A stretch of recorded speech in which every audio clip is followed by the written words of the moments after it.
मोदी की औषधि से पुतिन को मिला सत्ता अमरता का मंत्र।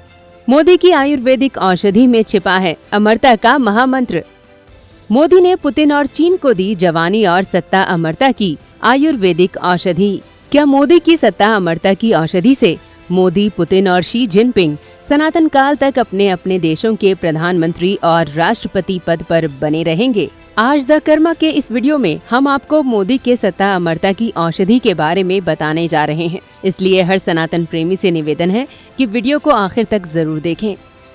दोस्तों, क्या आप जानते हैं कि पुतिन से लेकर चीन के राष्ट्रपति शी जिनपिंग तक अमर होना चाहते हैं?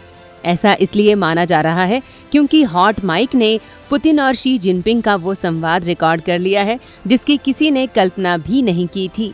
पुतिन और शी जिनपिंग का मानना है कि जैव प्रौद्योगिकी यानी कि बायोटेक्नोलॉजी की मदद से कोई भी व्यक्ति आराम से 150 सालों तक जी सकता है। लेकिन ये काफी कम लोग जानते हैं कि अमरता के इस महामंत्र को मोदी ने ही पुतिन और शी जिनपिंग को बताया है।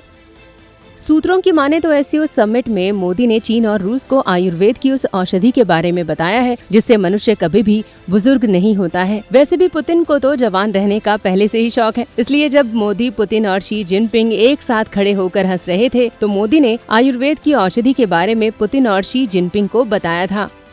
दोस्तों, आपको जानकर हैरानी होगी कि जिस अंग प्रत्यारोपण पर पुतिन और जिनपिंग बात कर रहे थे वो ज्ञान भारत के पास कई हजार सालों से है, जिसको शल्य चिकित्सा के नाम से भी जाना जाता है। सबसे बड़ी बात तो ये है कि ये ज्ञान किसी वरदान या किसी चमत्कार से कम नहीं लगता, क्योंकि शल्य चिकित्सा के दम पर इंसान के अंगों को बदलकर किसी भी व्यक्ति को आजीवन के लिए अमर बनाया जा सकता है।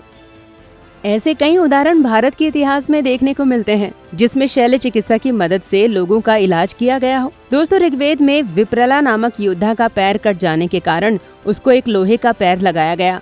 वहीं दूसरी ओर चंद्रगुप्त मौर्य के पुत्र बिंदुसार के जन्म की कथा भी इस बात का प्रमाण है कि भारत में पहले भी शल्य चिकित्सा होती रही है। दरअसल बात यह है कि आचार्य चाणक्य विष कन्याओं से चंद्रगुप्त मौर्य को बचाने के लिए उनके खाने में थोड़ा थोड़ा विष डालते थे। एक दिन खाने की थाली में से एक निवाला जब चंद्रगुप्त मौर्य की पहली पत्नी ने खाया तो वो मर जाती है। गर्भवती होने के कारण चाणक्य ने पेट में पल रहे बच्चे को निकालकर एक बकरी के गर्भ में स्थानांतरित कर दिया था और जब ये बच्चा बाहर आया तो विष के कारण उसके शरीर पर छोटे छोटे बिंदु देखे गए, इसलिए ये बच्चा इतिहास में बिंदुसार के नाम से जाना गया। दोस्तों, बिंदुसार के अलावा महान वैद्य जीवक ने भी भगवान बुद्ध की सर्जरी करके उनकी चोट को ठीक किया था। शल्य चिकित्सा की सबसे बड़ी उपलब्धि तो खुद ऋषि चरक की औषधियाँ हैं।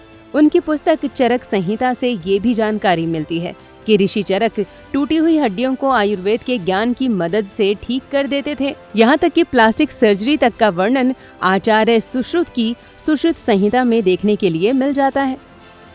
आज ये भारत का प्राचीन ज्ञान ही जब दुनिया के लिए मिसाल बन रहा है तो ये सब हम भारतीयों के लिए गर्व की बात है। इसलिए हर भारतीय का ये फर्ज भी बनता है कि वो इस वीडियो को आगे जरूर शेयर करें और साथ ही भारत के आयुर्वेदिक इतिहास पर अपने विचार हमें कमेंट करके जरूर बताएं।